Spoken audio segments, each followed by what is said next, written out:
The Gulf War, a conflict etched into the annals of history, continues to cast a long shadow over the Middle East and beyond. Triggered by Iraq's invasion of Kuwait in August 1990, the war witnessed a remarkable mobilization of international forces led by the United States against Saddam Hussein's regime. This conflict, brief yet brutal, reshaped the geopolitical landscape of the region, leaving behind a legacy of instability, humanitarian crises, and lingering tensions. The Gulf War marked the first major international crisis of the post-Cold War era, testing the nascent world order and revealing the potential for new conflicts in a multipolar world. It also exposed the devastating consequences of modern warfare, with advanced weaponry inflicting heavy casualties and widespread environmental damage. The war's impact, however, extended far beyond the battlefield, raising crucial questions about the use of military force, the role of international organizations, and the enduring challenges of peace and stability in the Middle East. The Gulf War was not merely a conflict over territory. It was a clash of ideologies, ambitions, and historical grievances. To understand the war's origins, we must delve into the complex relationship between Iraq and Kuwait, two nations bound by geography and intertwined histories, yet driven apart by competing interests and the ambitions of a ruthless dictator. The seeds of the Gulf War were sown long before Iraqi tanks rolled across the Kuwaiti border. To grasp the genesis of this conflict, one must understand the intricate historical tapestry woven between Iraq and Kuwait.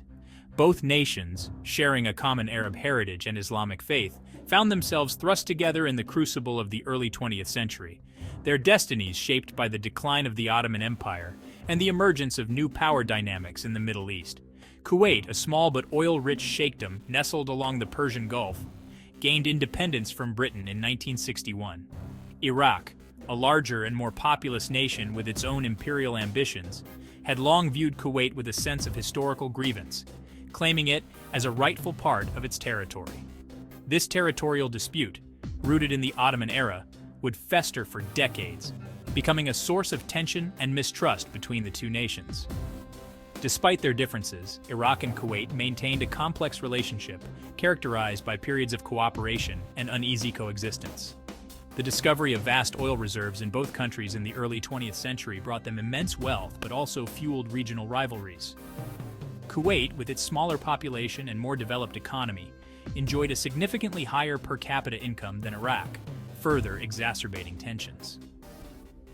The 1980 to 1988 Iran-Iraq War proved to be a pivotal moment in the deterioration of relations between Iraq and Kuwait. The war, a costly and bloody stalemate, left Iraq heavily indebted and desperate for financial relief. Saddam Hussein, Iraq's ruthless dictator, believed that Kuwait, with its vast oil wealth, should bear some of the financial burden of defending the Arab world against Iran. This belief, coupled with Hussein's long-held territorial ambitions, would ultimately set the stage for the Iraqi invasion of Kuwait. The decision to invade Kuwait was not a rash act of aggression, but rather a calculated gamble, driven by a confluence of economic and political factors. Saddam Hussein, facing mounting internal and external pressures, saw the invasion as a means to address Iraq's economic woes, solidify his regional dominance, and realize his long-held territorial ambitions. Economically, Iraq was in dire straits following the Iran-Iraq War. The conflict had drained the country's resources, leaving it saddled with billions of dollars in debt. Hussein, desperate for a financial lifeline, pressured Kuwait and other Gulf states to forgive Iraq's wartime debts and provide additional financial assistance. When these efforts proved unsuccessful, Hussein accused Kuwait of exceeding OPEC quotas and driving down oil prices, further harming Iraq's struggling economy.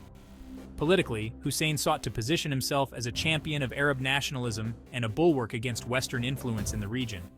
He believed that by seizing control of Kuwait's oil reserves, he could dictate oil prices, exert greater influence within OPEC, and challenge the United States' dominance in the Middle East. Hussein also calculated that the international community, preoccupied with the collapse of the Soviet Union and other global events, would be unwilling to intervene militarily to defend Kuwait. Furthermore, Hussein harbored long-standing territorial claims on Kuwait. viewing it as a historical part of Iraq that had been unjustly separated by colonial powers. He believed that the invasion would be popular among the Iraqi people, many of whom shared his view of Kuwait as a rightful part of Iraq. Driven by a potent mix of economic desperation, political ambition, and historical revisionism, Hussein embarked on a course that would have catastrophic consequences for Iraq, Kuwait, and the wider Middle East. Section 4, August 2, 1990. Iraq's swift conquest. The world watched in disbelief as the events of August 2, 1990 unfolded. In the pre-dawn hours, under the cover of darkness, Iraqi forces launched a surprise attack on Kuwait, catching the small nation completely off guard. The invasion, swift and brutal, marked the beginning of a conflict that would come to be known as the Gulf War. Iraqi troops, spearheaded by elite Republican Guard divisions, surged across the border, overwhelming Kuwaiti defenses. The invasion force, comprising over 100,000 soldiers, tanks, and artillery units, encountered little resistance as they advanced rapidly towards Kuwait City, the nation's capital. Within hours, Iraqi forces had seized control of key government buildings, airports, and military installations, effectively paralyzing the Kuwaiti government and military. The speed and ferocity of the Iraqi invasion shocked the world. Kuwait, taken by surprise, was ill-prepared to defend itself against its larger and more powerful neighbor.